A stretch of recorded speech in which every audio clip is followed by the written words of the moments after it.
আসসালামু আলাইকুম। গাছের মধ্যে গাছের টবে আপনার একটা সময় অবশ্যই সার প্রয়োগ করতে হবে। আদারওয়াইজ হচ্ছে ভালো ফলাফল পাবেন না। তো এটা আপনারা জানেন ইউরিয়া, অ্যামোনিয়া সার, পটাশ সার এগুলো মিশ্রণ করে দিতে হয়।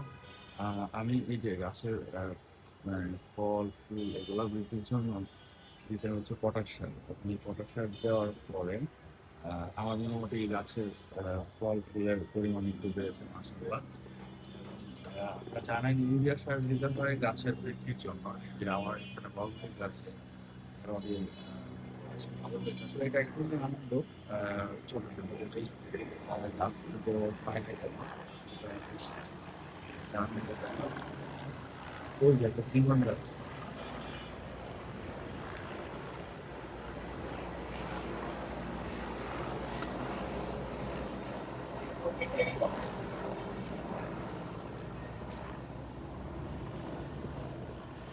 যাই হোক, সবার জন্য শুভকামনা যারা বাগানি আছেন কিংবা বাগান পছন্দ করেন।